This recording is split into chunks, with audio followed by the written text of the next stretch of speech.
Hey guys welcome back to OTT movie review. ഇന്നലെ ഒരു cinema കണ്ട്. അതായത് ഒരു അച്ഛൻ, ഊമയായ അച്ഛൻ തന്റെ മകളെ കുറച്ച് ആൾക്കാർ കിഡ്നാപ്പ് ചെയ്തുകൊണ്ട് പോവുകയാണ്. എന്നിട്ട് പുള്ളി തന്റെ മകളെ രക്ഷിക്കാൻ വേണ്ടിയിട്ട് പരമാവധി ശ്രമിക്കുകയാണ്. പക്ഷെ പറ്റാത്തത് കൊണ്ട് പുള്ളി പോയിട്ട് പോലീസ് സ്റ്റേഷൻ പോയിട്ട് കംപ്ലൈന്റ് രജിസ്റ്റർ ചെയ്യുന്നു. പക്ഷെ പോലീസ് സ്റ്റേഷനിലെ ആൾക്കാരൊന്നും മൈൻഡ് ചെയ്യാത്തത് കൊണ്ട് പുള്ളി തന്നെ ഇറങ്ങിയിട്ട് വീണ്ടും തന്റെ മകളെ രക്ഷിക്കാൻ വേണ്ടിയിട്ട് ശ്രമിക്കുകയാണ്. ഇതാണ് ഈ സിനിമയുടെ ഒരു വൺ ലൈൻ ആയിട്ട് പോകുന്നത്. സോ ഇതൊരു ആക്ഷൻ ഓറിയന്റഡ് സിനിമയാണ്. സിനിമയുടെ പേരായിട്ട് വരുന്നത് ദി ഫ്യൂരിയസ് ആണ്. സോ ആക്ഷൻ എന്ന് വെച്ചാൽ അതായത് നോർമൽ ആക്ഷൻ ഒന്നുമല്ല, കിഡിലൻ മാർഷൽ ആർട്സ് ആണ് ഈ സിനിമയിൽ ആക്ഷൻ സീക്വൻസ് ആയിട്ട് എടുത്തിരിക്കുന്നത്. ഒരു രക്ഷയില്ലാത്ത ആക്ഷൻ ആണ്. ആ ഒരു ആക്ഷൻ ചെയ്യുന്ന രീതി കിഡിലനായിട്ടുണ്ട് ഈ സിനിമയിൽ കാണുമ്പോൾ.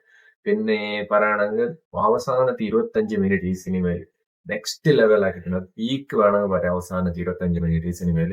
അതായത് ഇതൊരു ഫാസ്റ്റ് പേസിൽ പോകുന്ന സിനിമയാണ്. അതായത് ഒരു ലാഗ് അടി ഒന്നും ഇല്ലാതെ ഒരു സിനിമ എങ്ങനെ തുടങ്ങി അവസാനിച്ച് ഒന്നും അറിയുന്നില്ല. അത്രക്ക് ബ്യൂട്ടിഫുൾ ആയിട്ട് പോകുന്ന ഒരു സിനിമയാണിത്. പിന്നെ പിന്നെ പറയണ ഞാൻ ഈ വർഷത്തിൽ കണ്ടതിൽ വെച്ച് കിഡിലൻ ആക്ഷൻ ഓറിയന്റഡ് സിനിമയാണ് ഇത്.